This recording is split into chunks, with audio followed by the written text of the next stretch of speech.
नमस्कार, बहुत बहुत स्वागत है आपका आयुर्वेद पर आधारित हमारे इस बेहद खास कार्यक्रम स्वस्थ विचार में। मैं हूं आपके साथ आपका साथी विकास। दर्शकों, स्वस्थ विचार एक ऐसा कार्यक्रम है जिसमें आपको तमाम ऐसी जानकारी दी जाती है जो आपके लिए और आपके परिवार के लिए बहुत ही ज़्यादा सेहतमंद और तंदुरुस्ती बनाए रखने के लिए महत्वपूर्ण है। यानी हम आयुर्वेद के माध्यम से प्रकृति के सदुपयोग करते हुए कैसे अपने शरीर को, कैसे अपने स्वास्थ्य को अच्छा कर सकते हैं, उसको मेंटेन कर सकते हैं, अपनी जो हमारी बॉडी है उसको हम बहुत अच्छे तरीके से बैलेंस कैसे रख सकते हैं, वो सारी चीज़ें आपको इस कार्यक्रम में बताई जाती हैं। और ख़ास तौर पर जो रोग अक्सर हमें परेशान करते रहते हैं, जो शुरुआती दौर में तो बहुत मामूली सा एहसास कराते हैं अपना, लेकिन यदि हम उसको सीरियसली नहीं लेते हैं, गंभीरता से नहीं लेकर हम उसे नज़रअंदाज करते हैं, तो वही रोग आगे बढ़कर जो नुकसान पहुंचाते हैं, ऐसे तमाम रोगों के बारे में आपको इस कार्यक्रम में बताया जाता है। और इन सभी विषयों में हमारा मार्गदर्शन करते हैं जाने माने आयुर्वेद के ज्ञाता गायत्री सिद्ध पंडित श्री लक्ष्मण दास रतन भारद्वाज जी। चलिए सबसे पहले गुरु जी का स्वागत करेंगे, कार्यक्रम की शुरुआत करते हैं। गुरु जी नमस्कार। नमस्कार। दर्शकों, स्वस्थ विचार एक ऐसा कार्यक्रम है जिसमें आपको आयुर्वेद से संबंधित जानकारी दी जाती है। प्रकृति से जो संसाधन हमें प्राप्त होते हैं, हम उन्हीं के माध्यम से कैसे अपना उपचार कर सकते हैं, वो सारी जानकारी आपको मिलती है। और आयुर्वेद के बारे में आपको पता भी होगा कि ये उत्सर्जन इसका हमारे पूर्वजों द्वारा हुआ था। गहन अध्ययन, गहन शोध के बाद एक आयुर्वेद ग्रंथ का निर्माण हुआ था। पूर्वजों, संत, मुनि, ऋषि, इन के माध्यम से हुआ था। और जिस ज्ञान को हमें, जो हम तक पहुंचा है, वो ज्ञान, उस ज्ञान की इतनी ज़्यादा महत्वता है कि यदि हम उसका पालन करें तो यकीन माने किसी भी प्रकार का रोग हमें होगा ही नहीं। क्योंकि आयुर्वेद में आज से नहीं बल्कि कई सौ वर्षों से जो चले आ रहे उपचारों के बारे में लिखा है, जो प्राचीन काल में ही जिन उपचारों के बारे में लिख दिया था, बीमारियां कोई भी हों, उपचार हर प्रकार का आयुर्वेद में उपलब्ध है। तो ये सारी जानकारी आप तक होनी ज़रूरी है, इसीलिए हम इस कार्यक्रम के माध्यम से आप तक वो जागरूकता पहुंचाते हैं। और इसीलिए हम आपसे गुजारिश भी करते हैं, जब भी आप इस कार्यक्रम को देखने बैठें तो कॉपी और पेन लेकर ज़रूर बैठा करें। जो भी नुस्खे बताए जाएँ उनको आप लिख ज़रूर लें। चलिए आगे बढ़ते हैं कार्यक्रम में और शुरू करते हैं अपने नए विषय पर चर्चा। गुरु जी, जैसे जीवन में हर एक पड़ाव ज़रूरी है, ऐसे ही एक बुढ़ापा भी एक पड़ाव है जिसका आना भी ज़रूरी होता है, जो अनिवार्य है। लेकिन बहुत से लोग इस बात की कामना करते हैं कि बुढ़ापा एक अभिशाप ना हो और जब वो बुढ़ापे में आए तो उनका जीवन, उनका शरीर बहुत अच्छे से सुचारू तरीके से चलता रहे। लेकिन ऐसा आज के इस दौर में शायद बहुत ही कम होता है कि बुढ़ापे में शरीर बहुत अच्छा काम कर रहा हो। तो सबसे पहले मैं जानना चाहूँगा कि बुढ़ापे से संबंधित जो एक बात है, जिससे सीधा सीधा एक अर्थ ये हो जाता है कि उम्र ज़्यादा है इसलिए बुढ़ापा है। ज़रूरी नहीं बुढ़ापा उम्र ज़्यादा होने की वजह से हो, कम उम्र में भी बुढ़ापे जैसे सिम्टम्स, लक्षण नज़र आने लगते हैं। तो सबसे पहले मैं जानना चाहूँगा आपकी दृष्टि में क्या है बुढ़ापा, हमारे दर्शक जानना चाहेंगे। देखिए, बुढ़ापा एक किस्म का खिलौना है जी। जैसे बच्चा खिलौने से खेलता है, ऐसे बुढ़ापे को हम भगा सकते हैं। आखिरी सांस तक हम जवान रह सकते हैं, परंतु इसमें ये नहीं है कि आप विषय भोग की तरफ भागें। बुढ़ापा सबसे ज़्यादा विषय भोग से ही आता है। लेकिन गुरुजी, बुढ़ापे में तो जब हाथ पैर ही ठीक से काम नहीं करते हैं, शरीर काम नहीं करता है, तो किस तरीके से हम उसका उपयोग कर सकते हैं अपने जीवन का? देखिए, जैसे ही लड़का जवानी में पाँव रखता है जी, तो ज़रूरत से ज़्यादा जब वो सेक्स की तरफ जाता है जी, तो जितना उसका वीर्य खर्च होता रहता है उतना पूरा नहीं होता। और 30-35 साल की उम्र में बुढ़ापा आ रहा है। परंतु जो अपना सेक्स कंट्रोल से करता है और सेक्स करने के बाद गाय का दूध पीता है, उसको जिंदगी में बुढ़ापा नहीं आता।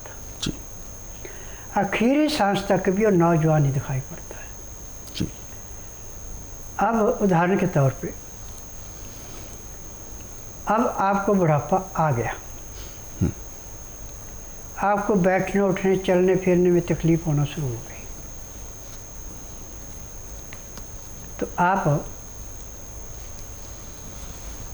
सेक्स की तरफ से बिल्कुल मुंह मोड़ लें। और जो गाय जंगल में चरती है उसके दूध का प्रयोग करें। वो अकेला दूध ही आपके बुढ़ापे को समाप्त कर देगा, परंतु जल्दी से यदि इसको समाप्त करना है तो 250 ग्राम दूध में 5 ग्राम गाय का घी और 10 ग्राम उसमें जंगली मधुमक्खी का शहद मिलाएं। शहद मिला के इसको दूध में अच्छी तरह फाँट दें, क्योंकि शहद जो है पत्थर की भांति नीचे बैठ जाता है जब तक उसको हिला के किसी लिक्विड चीज़ से मिलाए ना। अब इस 1 गिलास पीने में आपने कम से कम आधे घंटे का समय लगाना। उसके बाद 5 मिनट के लिए आप वज्रासन बैठ जाएं, फिर 10-15 मिनट के लिए आप सैर करें। उसके बाद आप कम से कम 20 मिनट के लिए सब आसन लेट जाएं। 5 मिनट के लिए बाईं साइड करवट लें, 3 मिनट के लिए दाईं साइड करवट लें। अब उसके बाद आप काम करें, इस दूध के पीने से आपके अंदर कम से कम, जैसे बिजली के बल्बों में वोल्टेज होती है 15 का है, 25 का है, 30 का है, 50 का है, 60 का है, 75 का, 100 का है, ऐसे ही एक बार पीने से आपको कम से कम 10 से 15% का परिवर्तन आ जाएगा। और जब आपको महीना 15 दिन इस दूध को पीते होंगे तो जो आपका चेहरे में झुर्रियाँ पड़ती जा रही, झुर्रियाँ तो समाप्त होगी, जो आपको बैठने उठने चलने फिरने में तकलीफ थी समाप्त हो जाएगी। अब आप अपने आप ये कहेंगे कि मुझे ऐसा लग रहा है कि आज मैं 50-60 साल की उम्र का भी अपने को 20 से 25 साल का कहला रहा हूँ। 80 साल की उम्र वाला अपने को 30 से 35 साल का कहला रहा हूँ। ये गाय के दूध में, गाय के घी में और जंगली मधुमक्खियों के शहद की देन है। परंतु एक बात का ध्यान रखना, शहद और घी कभी भी बराबर मात्रा में नहीं खाना, नहीं तो जहर बन जाता, मृत्यु को प्राप्त हो जाते हैं। परंतु शहद को दुगना कर दें या घी को दुगना कर दें तो अमृत बन जाता है। स्मरण शक्ति को बढ़ाने के लिए, आँखों की दृष्टि को तेज करने के लिए, चेहरे को हृष्ट पुष्ट रखने के लिए गाय का दूध, गाय का घी और मधुमक्खियों का शहद जंगली का, ये सोने पे सुहागे का काम करते हैं। परंतु एक बात का ध्यान देना कि इसमें चाय, कॉफ़ी, मीट, अंडा, मछली, तली हुई चीज़ें, मैदे की चीज़ें, इन चीज़ों का सबका त्याग करना पड़ता है। गेहूँ कम से कम मात्रा में, बाकी जौ हैं, चने हैं, सोयाबीन हैं, उड़द हैं, मूंग है, मोठ है, मलका है, मसूर है, चुलाई है, सिंघाड़े हैं, ये सब चीज़ें आप अपनी इच्छा के अनुसार मिला सकते हैं। और इस आटे की रोटी यदि आप 12 महीने खाते हैं और रोटी के साथ 2 गिलास गर्म पानी, लहसुन, प्याज, अदरक का रस मिला के पीते हैं, तो मैं दावे से कह सकता हूँ कि जब तक आपके शरीर के अंदर सांस है तब तक आपको कभी किसी डॉक्टर हकीम के पास जाने की ज़रूरत नहीं पड़ेगी। रात्रि जो ठीक 9 बजे सो के सुबह 4 बजे उठ के आधा घंटा कपालभाति, 15 मिनट भस्त्रिका, 8-10 बार अग्निसार, 15-20 बार उज्जाई, 25-30 बार ब्रह्मणी, 1 घंटा लोन विलोन करता है। उसको ज़िंदगी में कभी किसी डॉक्टर हकीम के पास जाने की ज़रूरत नहीं पड़ती और ना ही उसको कोई रोग होता है। जी, मेरा नाम दीपक है। मैं नजफगढ़ क्षेत्र से आया हूँ। मेरी कमर में 4-5 साल से बहुत ज़्यादा दर्द था और मैंने इसका इलाज कराने के लिए दिल्ली, NCR, राजस्थान, पंजाब, हरिद्वार, तकरीबन इस क्षेत्रों में इलाज करवाया। उसका मेरे को कोई लाभ नहीं हुआ। उससे मेरा पेट और बढ़ गया और इससे मुझे और किडनी में पथरी बन गई और तकरीबन आँखों में प्रॉब्लम चालू हो गई। फिर मुझे यूट्यूब के ज़रिए स्वस्थ विचार के बारे में, गुरुजी के बारे में पता चला और फिर मैंने यहाँ पे गुरुजी से अपॉइंटमेंट ली और मैं आया तो मुझे प्रथम ही दिन 20% आराम हो गया। ये मुझे भी ताज्जुब हुआ कि 20% मेरे को आराम हो गया फर्स्ट डे से ही। मेरे लिए तो गुरुजी ने मेरा जीवन ही बदल दिया। मेरा नाम गुरसुरिंदरजीत सिंह है, संगरूर का रहने वाला हूँ। मेरे को डिस्क की प्रॉब्लम थी 1.5 साल पहले की। दोनों टांगों में दर्द शुरू हो गया था। एलोपैथी के डॉक्टरों को चेकअप करवाया, एक्सरे वगैरह किए, उन्होंने रिपोर्टें वगैरह ली तो वो बोलते थे कि ऑपरेशन ही इसका समाधान है। मैं बाथरूम तक भी नहीं जा सकता था जी। मैंने टीवी पे बाबा जी का प्रोग्राम देख करके यहाँ पता किया, आकर के दवा ली। 1 महीने की दवा खाने के बाद मेरे को 70% आराम है। उस दवा से मेरे को पहले 15 दिन में 20-25% फ़र्क पड़ गया था। 15 दिन की दवा दोबारा ली तो अब 60% से ऊपर ठीक हूँ। फिलहाल दर्शक हैं हमारे साथ लाइन पर, आइए उनसे बात करते हैं और जानते हैं क्या है समस्या। हेलो। हेलो। नमस्कार। नमस्कार सर। क्या शुभ नाम है आपका? मेरा नाम नित्यानंद है। नित्यानंद जी, कहाँ से बात कर रहे हैं आप? मैं हरिद्वार से बात कर रहा हूँ और गुरुजी के चरणों में कोटि कोटि नमन। जी गुरुजी बिल्कुल आपको सुन रहे हैं, पूछिए क्या सवाल है आपका? जी गुरुजी, मैं एक साधक हूँ। तो साधना के दौरान मुझे ना वो जब साधना कंप्लीट होने को होती है तो अचानक से नाइट फॉल या ऐसी स्थिति सामने आ जाती है और मेरी साधना खंडित हो जाती है। इसके उपचार के लिए आपने जो बताया था पीपल का दूध, तो मैं उसका प्रयोग कर रहा हूँ और उससे काफ़ी लाभ है। पर एक योगी जी दूसरे थे, उन्होंने कहा था कि अगर हम नीम के पत्ते और हल्दी को साथ में ले लें तो उससे वो ओजस बन जाएगा और नाइटफॉल नहीं होगा। तो मैं इन दोनों चीज़ों को एक साथ कर रहा हूँ, पीपल के पत्ते का दूध और नीम और हल्दी को। क्या इससे कोई नुकसान है? देखिए बेटा, नीम ज़्यादा नहीं लेते हैं, इससे नुकसान होता है। और पीपल का दूध, बड़ का दूध कभी नुकसान नहीं करता। ये सारी उम्र भी लेंगे तो भी आपको कोई हानि नहीं है। और रात को जब भी आपने सोना है तो ताज़े पानी से हाथ पांव अच्छी तरह धो के तब सोया करें। और रात्रि को हमेशा 10 बजे से पहले या तो सुंदरकांड का पाठ करें या हनुमान चालीसा, संकट मोचन, बजरंग बाण, रामचंद्र स्तुति स्तोत्र और हनुमान जी की आरती करके सोएंगे तो कभी ज़िंदगी में आपको सपन दोष नहीं होगा। तो बिल्कुल नित्यानंद जी, आपको जो मार्गदर्शन चाहिए था गुरुजी ने बिल्कुल स्पष्ट बताया है और जो आपका सवाल था वो भी आपका गुरुजी ने जवाब दिया है। ऐसे में यदि आप जुड़ना चाहते हैं, कार्यक्रम को आप ध्यान से देखते हैं और कभी भी आप अपना किसी भी प्रकार का कोई सवाल पूछना चाहते हैं तो लाइव कार्यक्रम में, जो अभी इस समय कार्यक्रम आपका चल रहा है 7:30 बजे से 8:30 बजे के बीच में आप अपना प्रश्न पूछ सकते हैं। और दर्शकों, यदि आप भी इस कार्यक्रम से अभी जुड़ना चाहते हैं तो बिल्कुल देर ना करें, फ़ोन उठाएं, हमें कॉल करें या आप हमें व्हाट्सएप के ज़रिए संदेश भेज सकते हैं। नंबर आपके टीवी स्क्रीन पर है। अगले सवाल की ओर रुख करते हैं। अगला सवाल हमें भेजा है, इससे पहले कि हम सवाल लें, बहुत सारे दर्शक भी हमारे साथ लाइन पर हैं, आइए उनसे बात करते हैं। हेलो। नमस्कार जी। नमस्कार गुरु। क्या शुभ नाम है आपका? मेरा नाम नवल सिंह बघेल है। नवल जी, कहाँ से बात कर रहे हैं आप? दतिया MP। जी, अपना सवाल पूछिए, क्या समस्या है आपकी? गुरुजी, मेरी समस्या है, मुझे धात की शिकायत है। धात की शिकायत है आपको? देखो, धात होने का एक कारण नहीं, इसके 4-5 कारण होते हैं। टीवी के माध्यम से तो सबसे अच्छा यह है कि पीपल के दूध की 4 बूंद पतासे में डाल के सुबह खाते हैं, ऊपर से गाय का दूध पीते तो टेम्परेरी रिलीफ आपको इससे मिल जाएगी। परंतु परमानेंट इलाज तभी होगा जब आपका नाड़ी परीक्षण किया जाएगा। नाड़ी परीक्षण से पता लगेगा कि आपने बचपन से कितने टाइम से गलतियाँ शुरू की हैं जिससे आपको बीमारी पैदा हुई है। उसके अनुसार दवाइयाँ दी जाएंगी। दवाइयाँ जड़ी बूटियाँ हैं, जब इनको नियम से खाएंगे, परहेज करेंगे, 90 दिन का परहेज होता है इसमें, तो जो आपकी शक्ति खंडित हो चुकी है वो दोबारा नए सिरे से पूरी हो जाएगी। बिल्कुल। तो आपको सलाह दी है गुरुजी ने, एक बार आप स्वस्थ विचार आश्रम आ सकते हैं। अधिक जानकारी के लिए हेल्पलाइन नंबर्स पर कॉल करें, नंबर आपके टीवी स्क्रीन पर है। अगले सवाल की ओर बढ़ते हैं।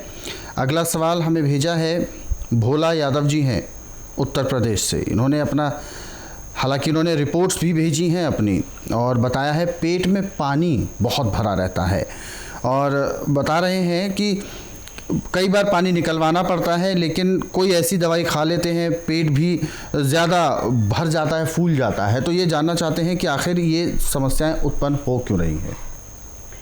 मैदे की चीज़ें, तली हुई चीज़ें, बेटैमा खाना, बेटैमा सोना, बेटैमा उठना, इसमें लीवर पूरा काम नहीं करता, पैंक्री इंसुलिन नहीं बनाती, पित्ते में तेजाब बढ़ जाता है, और गुर्दों पे जैसे पानी पे काई जमती ऐसे चिकनाहट जम जाती है। जब आपका खाया पिया पचेगा नहीं, पेट में जाके सड़ेगा, तो ये जाम लगता है। इसका उपचार टीवी के माध्यम से न मैं करता हूँ न मैं करूँगा। आप यदि इससे मुक्ति पानी है तो आप बुधवार छोड़कर गुरुवार से लेकर मंगलवार के बीच में मेरे आश्रम में आइए। जिस दिन आश्रम में आना उस दिन रात्रि 10 बजे तक खा पी के दातन कूड़ा करके बड़ी इलायची मुँह में रख के चूसते रहें। सुबह 9 से 10 के अंदर अपना नामकरण कराना। 10 से 12 में नाड़ी परीक्षण करूँगा। नाड़ी परीक्षण में पैर के तलुए से सिर के बाल तक की MRI, CT scan, xray, ultrasound, ECG, sonography सब कुछ 5 सेकंड में हो जाती है। उसमें जो भी कमियाँ शरीर के अंदर पाई जाती है दवाइयाँ दी जाती हैं। दवाइयाँ खाने की हैं, दवाइयाँ पीने की हैं, मालिश करने के तेल हैं, आँख में, नाक में, कान में डालने की दवाइयाँ हैं। ये दवाइयाँ आप नियम से खाएंगे, परहेज करेंगे, तो जिस दिन आश्रम में आएंगे उसी दिन आपको 10 से 15% आराम भी मिल जाएगा। बिल्कुल।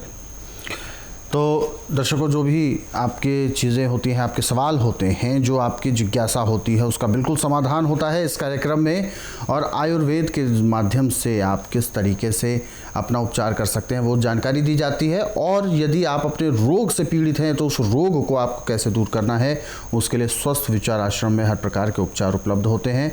वो आप स्वस्थ विचार आश्रम आना चाहते हैं तो उसके लिए आप एक बार कॉल कर सकते हैं हेल्पलाइन नंबर्स पर जो आपके टीवी स्क्रीन पर है। दिन में आपको कॉल करना है सुबह 10 बजे से शाम 4 बजे के बीच में। फिलहाल एक और दर्शक जुड़ गए हैं हमारे साथ लाइन पर, आइए उनसे भी बात करें। हेलो।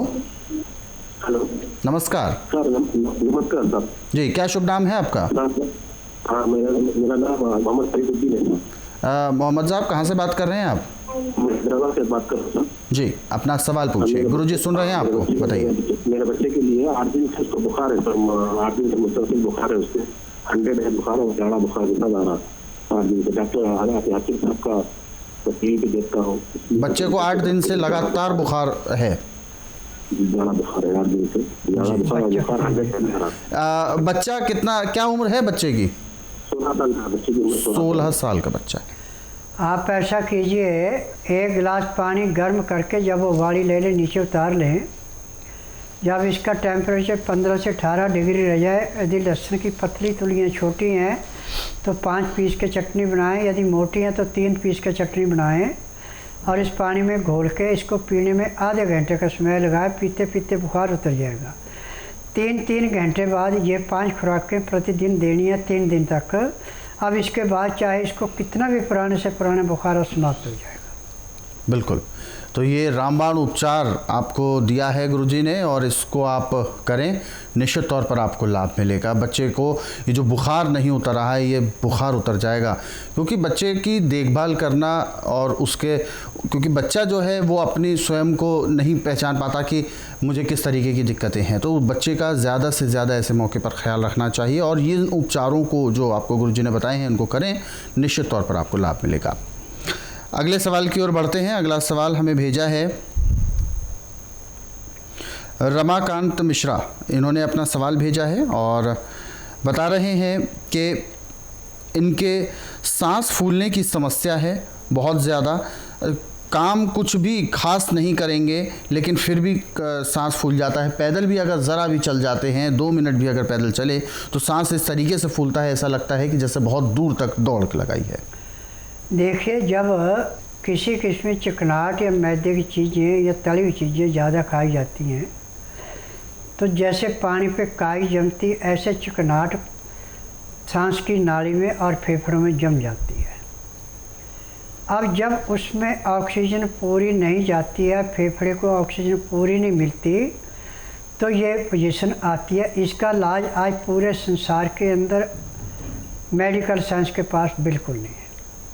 परंतु मैं नाड़ी वैद्य हूँ। मुझे 10,000 जड़ी बूटियों की पहचान है जिनसे मैं दवाइयाँ बनाता हूँ।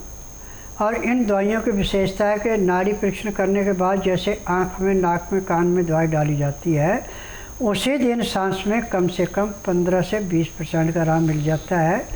15 दिन की दवाई से 50 से 60% का आराम मिल जाता है। 1 महीने में सांस का रोग का नामो निशान नहीं रहता। परंतु ये होगा तभी जब खाली पेट नाड़ी परीक्षण किया जाएगा। उसका नियम है कि बुधवार की मैं छुट्टी रखता हूँ, गुरुवार से लेकर मंगलवार तक नाड़ी परीक्षण करता हूँ। जिस दिन आपने नाड़ी परीक्षण के लिए आना उस दिन रात्रि 10 बजे तक खा पी के दातन कूड़ा करके बड़ी इलायची मुंह में रख के चूसते रहें। सुबह 9 से 10 के अंदर अपना नामकरण कराएं। 10 से 12 मैं नाड़ी परीक्षण करूँगा। नाड़ी परीक्षण में पैर के तलुए से सिर के बाल तक की MRI, CT scan, xray, ultrasound, ECG, sonography सब कुछ 5 सेकंड में हो जाते हैं। उसमें जो भी कमी शरीर के अंदर पाई जाती है दवाइयाँ दी जाती हैं। दवाइयाँ खाने की हैं, दवाइयाँ पीने की, मालिश करने के तेल हैं, आँख में, नाक में, कान में डालने की दवाइयाँ हैं। यदि ये दवाइयाँ आप नियम से लेते हैं, परहेज करते हैं, तो जिस दिन आश्रम में आते हैं उसी दिन कम से कम 10 से 15% आराम तो हर एक को मिल ही जाता है। बिल्कुल। फिलहाल एक और दर्शक है हमारे साथ लाइन पर, आइए उनसे भी बात करते हैं। हेलो। नमस्कार डॉक्टर। नमस्कार, क्या नाम है आपका? ओम प्रकाश। ओम प्रकाश जी, अपना सवाल पूछें, क्या समस्या है आपकी? हमको समस्या है कि सांस फूलता है और सूजन आ गया, शरीर एकदम उतार रहा है। जी, सांस फूलता है और शरीर आपका बहुत कमज़ोर हो गया है? हाँ हाँ जी। देखिए, जब खून को पूरी ऑक्सीजन नहीं मिलती तो लीवर के अंदर बहुत ज़्यादा इन्फेक्शन होता है। लीवर पचाता नहीं, पैंक्रियास इंसुलिन नहीं बनाती और अंदर शुगर बढ़ जाती है और शरीर दिन पर दिन ऐसे सूखता है जैसे लकड़ी कटी हुई सूखती है। यदि आपने इस रोग से मुक्ति पानी है तो आप बुधवार छोड़कर गुरुवार से लेकर मंगलवार के बीच में मेरे आश्रम में आइए। जिस दिन आना उस दिन रात्रि 10 बजे तक खा पी के दातन कूड़ा करके बड़ी इलायची मुँह में रख कर चूसते रहें। सुबह 9 से 10 के अंदर अपना नामकरण कराएं। 10 से 12 में नाड़ी परीक्षण करूँगा। नाड़ी परीक्षण में पैर के तलुए से सिर के बाल तक की MRI, CT scan, xray, ultrasound, ECG, sonography सब कुछ 5 सेकंड में हो जाएंगे। फिर उसमें जो भी कमी शरीर के अंदर पाई जाएगी दवाइयाँ दी जाएंगी। दवाइयाँ खाने की हैं, दवाइयाँ पीने की हैं, मालिश करने के तेल हैं, आँख में, नाक में, कान में डालने की दवाइयाँ हैं। यदि ये दवाइयाँ आप नियम से लेते हैं, परहेज करते हैं, तो जिस दिन आप आश्रम में आएंगे उसी दिन आपको कम से कम 10% आराम तो ज़रूर मिलेगा। बिल्कुल। तो दर्शकों, हमारे इन कार्यक्रमों को आप अपने सरल सुविधाजनक समय पर देखना चाहते हैं तो YouTube के ज़रिए देख सकते हैं। हमारा YouTube चैनल स्वस्थ विचार सेहत की बात, इस YouTube चैनल को आप सर्च करें, सब्सक्राइब करें और इन कार्यक्रमों को ज़रूरतमंदों तक शेयर ज़रूर करें। इन कार्यक्रमों को आप दूसरों तक शेयर करते हैं तो जो लाभ आपको मिलता है उपचारों का, घरेलू नुस्खों का, वही सभी को मिले, यही हम आपसे कामना भी करते हैं। तो आप YouTube चैनल को सब्सक्राइब करना बिल्कुल ना भूलें। और फेसबुक के ज़रिए भी आप हमसे जुड़ सकते हैं। हमारा फेसबुक पेज है संस्कृति टीवी। इस फेसबुक पेज को आप लाइक ज़रूर करें ताकि कार्यक्रम देखने के साथ साथ आपको डेली हेल्थ टिप्स भी रोज़ाना प्राप्त होती रहे। और दर्शकों, इस कार्यक्रम को आप संस्कृति टीवी के माध्यम से देखते हैं। संस्कृति टीवी को आप MX प्लेयर ऐप के ज़रिए भी देख सकते हैं। आज ही MX प्लेयर ऐप को अपने मोबाइल पर डाउनलोड करें। फिलहाल कार्यक्रम में वक्त इशारा कर रहा है विराम देने का। गुरुजी, आप हमारे स्टूडियो में आए, कीमती मार्गदर्शन दिया, आपका बहुत बहुत धन्यवाद। नमस्कार। दर्शकों, आज के इस विशेष कार्यक्रम में बस इतना ही। आप सभी लोग स्वस्थ रहें, निरोगी रहें, इन्हीं शुभकामनाओं के साथ हम आपसे लेंगे इजाज़त। अगले अंक में आपसे फिर होगी मुलाकात एक नए विषय के साथ। तब तक के लिए मुझे दीजिए आज्ञा। नमस्कार।